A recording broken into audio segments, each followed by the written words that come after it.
आज हिंदी पत्रकारिता दिवस भी है। 1826 में आज हिंदी समाचार की एक शुरुआत हुई थी, जो मुझे जानकारी दी गई। और पहला जो समाचार पत्र जो है, उदंत मार्तंडे, बड़ा कठिन नाम भी है, लेकिन इस अवसर पर आप सबको बहुत बहुत बधाई।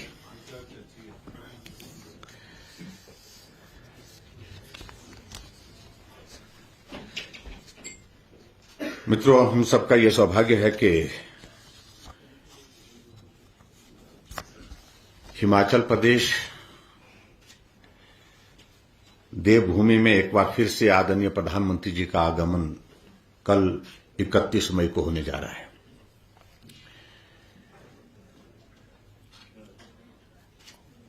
और अब का ये कार्यक्रम बहुत अलग तरह का कार्यक्रम है, राष्ट्रीय महत्व का कार्यक्रम है।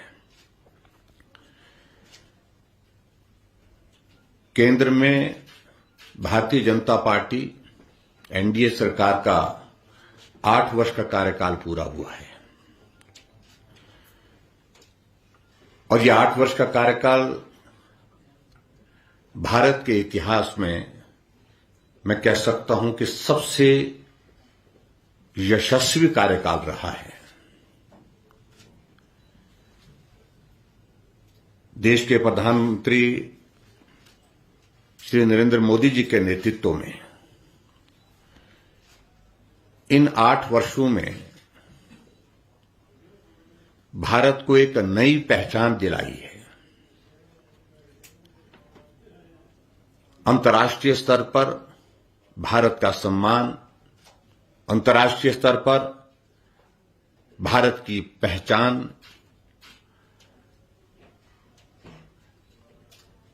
और अंतर्राष्ट्रीय स्तर पर आगे बढ़ता हुआ भारत, ये हम सब लोग बहुत सहजता से देख भी रहे हैं और महसूस भी कर रहे हैं। और मैं इस बात को भी कह सकता हूं कि आज तक के जितने भी प्रधानमंत्री रहे, कोविड जैसी महामारी के इस कठिन दौर में अगर किसी के कार्यकाल में सबसे बड़ी चुनौती रही, वो चुनौती इस दौर में रही, लेकिन फिर भी उसके बावजूद सफलतापूर्वक देश आगे बढ़ा है एक मजबूत नेतृत्व के साथ। और हर क्षेत्र में विकास, हर वर्ग को राहत,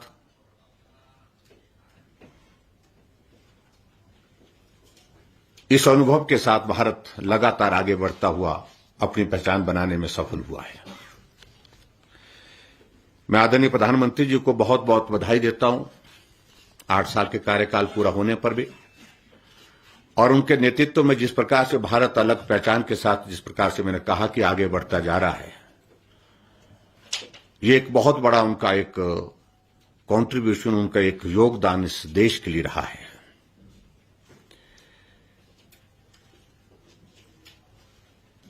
आठ वर्ष का कार्यकाल पूरा होने के पश्चात एक कार्यक्रम का निर्धारण देश के लिए होना था, कहीं से भी प्रधानमंत्री जी ने ये करना था। जब इस संदर्भ में आदरणीय प्रधानमंत्री जी से हमारा मिलना हुआ, हमने विनम्र आग्रह किया था कि आप हिमाचल प्रदेश में आएं। कुछ अलग कार्यक्रम हमने तय किए थे हिमाचल प्रदेश में, और मुझे इस बात की प्रसन्नता है कि जो हमने कार्यक्रम तय किए थे, उन कार्यक्रमों के साथ प्रधानमंत्री जी की ओर से सुझाव के रूप में 2 कार्यक्रम अपनी ओर से हिमाचल के लिए उन्होंने सुझाव के रूप में दिए। एक कार्यक्रम जो 31 मई को कल शिमला के ऐतिहासिक रिज के मैदान में होने वाला है, गरीब कल्याण सम्मेलन, 8 साल सरकार का पूरा होने के पश्चात ये कार्यक्रम को एक स्वरूप दिया गया है, जिसमें पूरे देश भर से सभी प्रदेशों के मुख्यमंत्री भी जुड़ेंगे वर्चुअली, और जिसमें पूरे देश भर में लगभग सभी जिलों में ये कार्यक्रम आयोजित होंगे वर्चुअली। और केंद्र सरकार की महत्वपूर्ण जो 16 योजनाएं हैं, उन 16 योजनाओं के लाभार्थी हैं, उनके साथ इंटरेक्शन होगा। और उसके पश्चात आदरणीय प्रधानमंत्री जी का संबोधन पूरे देश के लिए होगा और हिमाचल के लिए भी। लगभग 17 लाख से ज्यादा लोग पूरे देश भर में वर्चुअल माध्यम से इस कार्यक्रम का हिस्सा बनेंगे।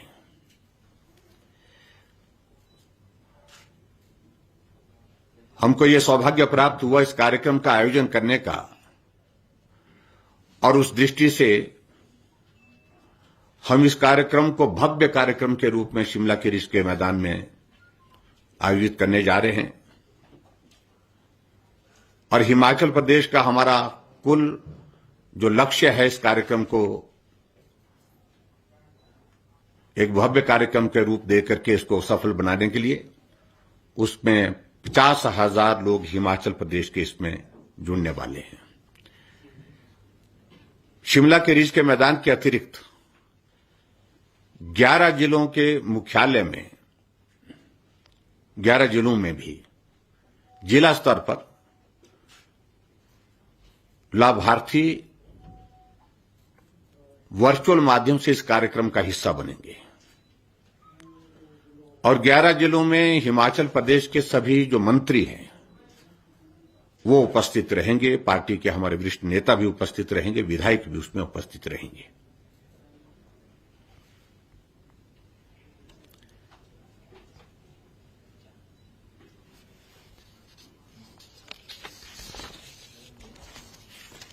जहां इस कार्यक्रम में जुड़ करके प्रधानमंत्री जी आधा घंटा तक लाभार्थियों के साथ इंटरेक्ट करेंगे,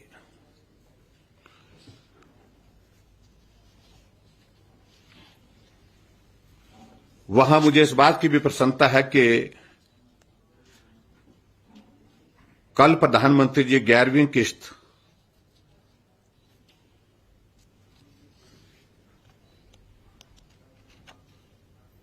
प्रधानमंत्री जी यहां से जारी करेंगे किसान सम्मान निधि की,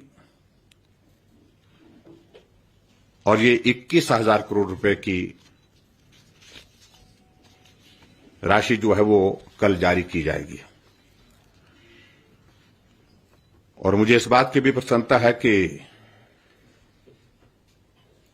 इसके माध्यम से 80 करोड़ लोग जो है वो लाभान्वित होंगे।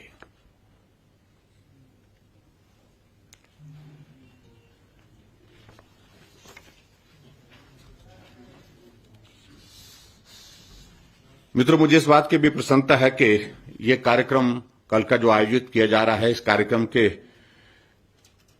तुरंत कुछ दिनों बाद फिर से प्रधानमंत्री जी का कार्यक्रम भी शिमला होने वाला है, जो चीफ सेक्रेटरी की कॉन्फ्रेंस 16 और 17 तारीख को होने वाली है धर्मशाला में। उसमें फिर से प्रधानमंत्री जी हिमाचल प्रदेश में आने वाले हैं। हमारे लिए प्रसन्नता का विषय है कि हिमाचल के साथ प्रधानमंत्री जी का एक बहुत भावनात्मक एक रिश्ता है वर्षों का, और इसलिए सदैव वो जब भी हिमाचल प्रदेश आते हैं इस बात का जिक्र करते हैं कि जब भी मैं हिमाचल आता हूं तो मुझे लगता है कि मैं अपने घर आया हूं। और ये शब्दों तक ही सीमित नहीं है, उनके व्यवहार में भी।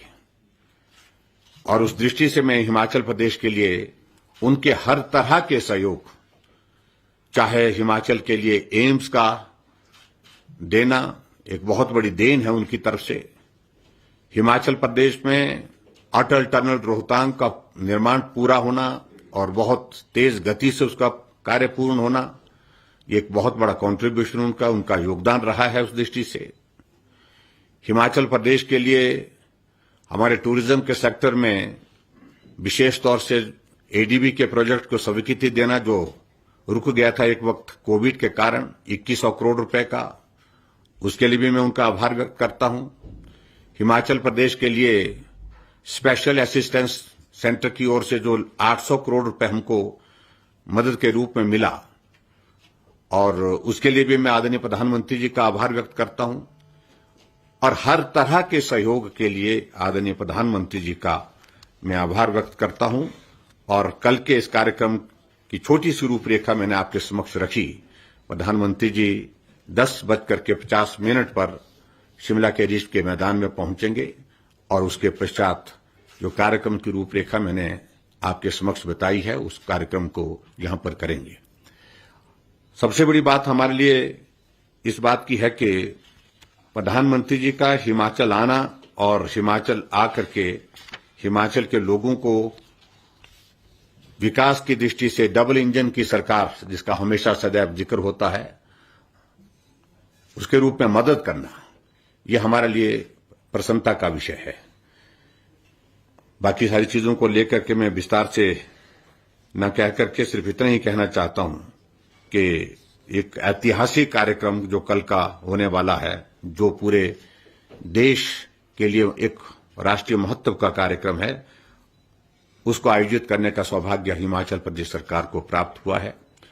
और आप सब कल आमंत्रित हैं। और हिमाचल प्रदेश के लोगों से भी मेरा इस बात के लिए भी निवेदन है कि कल इस कार्यक्रम का हिस्सा आकर के भी बने, और उसके साथ साथ में जो आ नहीं सकते हैं वो वर्चुअल माध्यम यानी कि बहुत जो हमारे सोशल मीडिया के माध्यम है, उनके माध्यम से भी जुड़ करके इस कार्यक्रम को देख सकते हैं। बहुत बहुत धन्यवाद। मुझे सिर्फ इस कार्यक्रम के बारे में थोड़ी सी बात करनी थी, वो मैंने कही।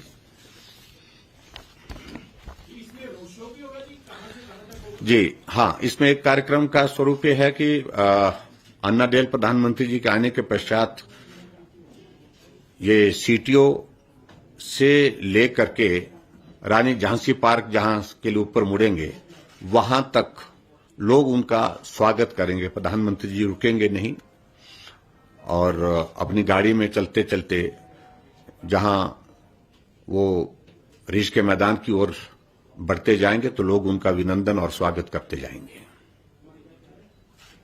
और कौन-कौन नेता प्रधानमंत्री के साथ आए? केंद्र से कोई और नेता के आने का कार्यक्रम अभी फिलहाल नहीं है। सिर्फ अनुराग ठाकुर जी, वो हिमाचल से ही हैं और हिमाचल के का प्रतिनिधित्व करते हैं बतौर केंद्रीय मंत्री के नाते, वो आएंगे। नड्डा जी नहीं आएंगे? नहीं, नड्डा जी इस कार्यक्रम में नहीं आएंगे। प्रतिभा सिंह को बुलाया है जी आपने, उनको मंच पे स्विचिंग प्लान कहाँ रहेगा उनका? मंच पे देखिए, मंच के लिए तो पीएमओ डिसाइड करता है, और निमंत्रण देने के लिए हम कल कुछ घरों में जा रहे थे तो उनका घर भी बीच में आ गया, तो वहां पर मिले, गेट के पास मिले, तो हमने कहा कि आप भी कार्यक्रम में आइए। हमने निमंत्रण दिया है, सभी विधायकों को भी दिया है, कांग्रेस के भी दिया है और सांसदों को भी दिया है सब। तो सांसदों में से वो भी एक सांसद के नाते कार्यक्रम का हिस्सा बन सकती हैं। उनका कहना था कि पीएम को प्रोग्राम के लिए इनवाइट करना उनकी गरिमा के अनुरूप नहीं है, ऐसा बात है उन्होंने। देखिए, मैं पार्टी का कार्यकर्ता हूं, मुख्यमंत्री बाद में बना। पार्टी की ओर से निर्धारित कार्यक्रम के अनुसार हम सब लोगों ने तय किया कि हम सब लोग कुछ जगह, कुछ घरों में जाकर के थोड़ी देर के लिए व्यक्तिगत रूप से निमंत्रण देने के लिए भी जाएंगे। सभी हमारे पार्टी के नेता गए हैं, हमारे प्रभारी जी गए हैं, हमारे सुरेश भारद्वाज जी गए हैं, हमारे पार्टी के अध्यक्ष सुरेश कश्यप जी भी गए। और एक कार्यकर्ता के नाते, क्योंकि हमेशा मुख्यमंत्री का ये इसको जोड़ना ये उचित नहीं है, कार्यकर्ता है पहले, और मैं समझता हूं कि कार्यकर्ता के नाते मेरे को जो पार्टी की ओर से भूमिका दी गई थी, उस भूमिका को निभाने के लिए मैं अपना काम कर रहा था। और मुझे इसमें कतई भी नहीं लगता है कि किसी की गरिमा को मेरी गरिमा को ठेस पहुंचा और मेरा यह सौभाग्य है कि पार्टी के कार्यकर्ता के नाते इस कार्यक्रम का हिस्सा बनने का मुझे भी जो है वो लोगों के बीच में जाने का सौभाग्य प्राप्त हुआ। सर, ये जो कल प्रतिभा जी की जो स्टेटमेंट आई है, जो आप हॉलीवुड के थे उसके बाद, जो उन्होंने कहा है कि अगर एक सीएम, प्रदेश का मुख्यमंत्री एक आम आदमी के घर में जाता है तो उसकी डिग्निटी लोअर होती है, तो आप उसको किस तरह से? नहीं, देखिए वो ऐसा है कि मैं उस बारे में ज्यादा टिप्पणी करना नहीं चाह रहा हूं। डिग्निटी कहीं भी डाउन नहीं होती है, नीचे नहीं होती है। मैंने कहा कि एक साधारण पार्टी के कार्यकर्ता होने के नाते मैंने एक फर्ज निभाया है जो पार्टी ने तय किया था। और दूसरी बात, क्या मुख्यमंत्री सभी के घरों में, सामान्य कार्यकर्ता सामान्य लोगों के घर में नहीं जा सकता है? ये सोच उनकी रही होगी, क्योंकि वो अलग परिवेश के लोग हैं। हम तो साधारण परिवार के लोग हैं और साधारण परिवार के साथ अपना रिश्ता जो है वो जिंदगी भर का रिश्ता है और सदैव रहेगा। और इसको और मजबूत करने के लिए जो भी करना होगा वो करेंगे। और लोकतंत्र में साधारण व्यक्ति की ही भूमिका महत्वपूर्ण होती है।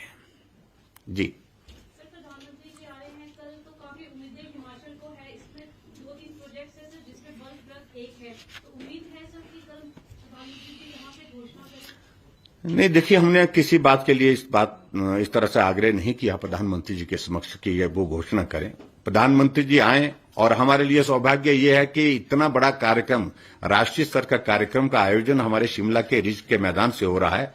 ये बहुत बड़ी सौभाग्य की बात है। और दूसरी बात, प्रधानमंत्री जी ने कभी कार्यक्रम में आकर के कुछ देने की बात कही हो, ऐसा ये जरूरी नहीं है।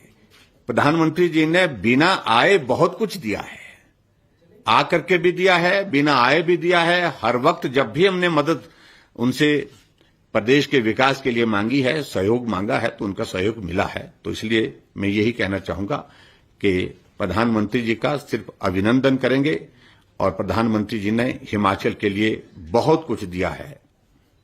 सर, जो रोड शो हो रहा है पूरी जीप में होगा कि नहीं, मुझे लगता है कि वो अपनी गाड़ी में बीपी व्हीकल में बैठ करके चलेंगे, उसमें कुछ तरह का एक हादसा हुआ है जिसमें एक सिंगर की और पॉलिटिशियन की हत्या की गई है। तो हिमाचल प्रदेश में सुरक्षा को लेकर किस तरह के इंतजाम हैं, प्रधानमंत्री को किस तरह? देखिए, बहुत ही दुर्भाग्यपूर्ण घटना घटित हुई है पिछले कल वो, और इस घटना की हम निंदा भी करते हैं और इसकी जांच, उच्च स्तरीय जांच होनी चाहिए। लेकिन विचित्र बात हमारे सामने इस प्रकार की है कि एक अलग तरह का शौक कुछ लोगों को चढ़ा है, कुछ नेताओं को चढ़ा है, कुछ हट करके करना, नया करना। शायद 1 दिन या 2 दिन पहले ही उनकी सुरक्षा वापस ली गई, और जो सुरक्षा वापस ली गई वो एक राजनीतिक निर्णय एक तरह का मुझे लगता है। जबकि सुरक्षा किसको कितनी मिलनी चाहिए, कितनी देनी चाहिए, कितनी वापस लेनी चाहिए, ये इसके लिए सेट पैरामीटर्स हैं कि उस व्यक्ति को सिक्योरिटी थ्रेट्स का लेवल क्या है, और इसके लिए एक कमेटी जो है वो निर्धारित करती है कि किस व्यक्ति को किस स्तर की सुरक्षा देने की जरूरत है। इसको पॉलिटिकल डिसीजन के रूप में नहीं लेना चाहिए कभी भी। लेकिन अखबार में खबर बने, पूरे देश भर में खबर बने कि हमने ये कर लिया, मैं समझता हूं कि वो उचित नहीं है। और जिस तरह से कल इस घटना को अंजाम कुछ लोगों ने दिया है, AK-47 लोगों के हाथों में, और एक नहीं कई लोग उसमें बेचारे, लगभग 30 से 40 राउंड गोली के वहां पर चले, और ये घटनाओं का क्रम आप देखिए, ये किस प्रकार से बहुत तेजी से घटित हो रहा है पंजाब में। और जो सरकार, मैं इतना कहना चाह रहा हूं, जो सरकार वहां पर हाल ही में बनी है, वो बातें बहुत ऊंची ऊंची करने की कोशिश कर रही हैं, लेकिन व्यवहारिक रूप से चीजों को समझने की आवश्यकता है। पंजाब के लोग हमारे हिमाचल प्रदेश में खालिस्तान का झंडा फहरा करके चले गए थे, लेकिन हम उनको वो तीसरे दिन हम उनको एक को तीसरे दिन, एक को हमको 2 दिन और लगे। 5 दिन के अंदर हम उनको उठा करके ले आए। पंजाब में एक जगह नहीं, अनेक जगह खालिस्तान के झंडे लग गए, अनेक जगह वहां पर खालिस्तान के नारे लग गए, लेकिन उसके बावजूद भी कार्रवाई नहीं हो रही है। इसका अभिप्राय क्या है कि वहां की सरकार इन लोगों के खिलाफ कार्रवाई क्यों नहीं करना चाहती है? अभी 2 महीने की सरकार में AK-47 लोगों के हाथों तक कैसे पहुंच रही है? और यहां प्रधानमंत्री जी का मेरे को वो घटनाक्रम स्मरण आता है जब वो वहां पर रैली करने के लिए आए थे 5 जनवरी को, जहां उनके काफिले को रोक दिया गया।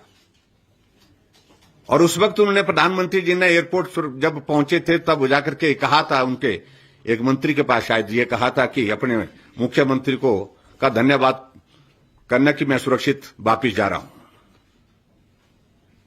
जब देश का प्रधानमंत्री वहां पर की सुरक्षा को इतने हल्के में लिया जाता है।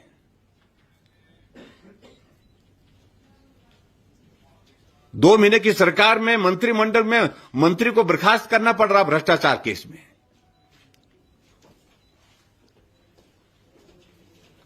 अगर 2 महीने के इसमें जो भ्रष्टाचार में मंत्री आता तो उसकी पृष्ठभूमि उनको जानकारी नहीं थी क्या?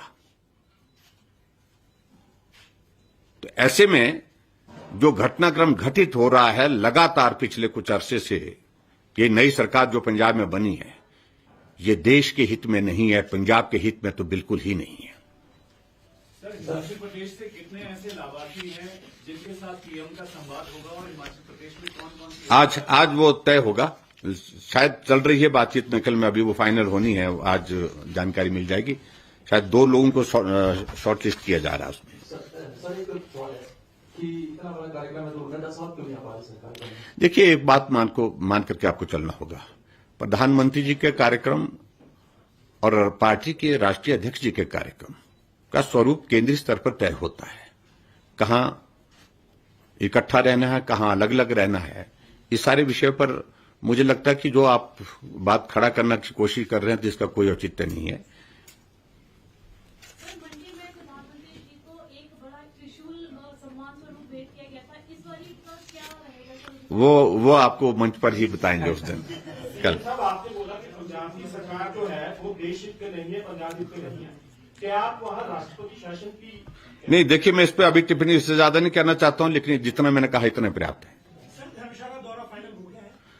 हाँ, लगभग फाइनल है। 16-17 की तारीख फाइनल है और उसमें यह भी संभावना है कि 17 तारीख या 16 तारीख को, 1 तारीख में, इसमें 2 में से हमारे युवा मोर्चा का एक बहुत बड़ा कार्यक्रम को भी प्रधानमंत्री जी संबोधित करेंगे। कितना है? हाँ जी, अभी प्रधानमंत्री जी कई बार आएंगे तो इसलिए बहुत सारी चीजों को लेकर के हम मिलते रहेंगे, लेकिन आज की पत्रकार वार्ता में तो प्रमुख रूप से मुझे यही आप सबको जानकारी देनी थी। बहुत बहुत धन्यवाद। Thank you very much.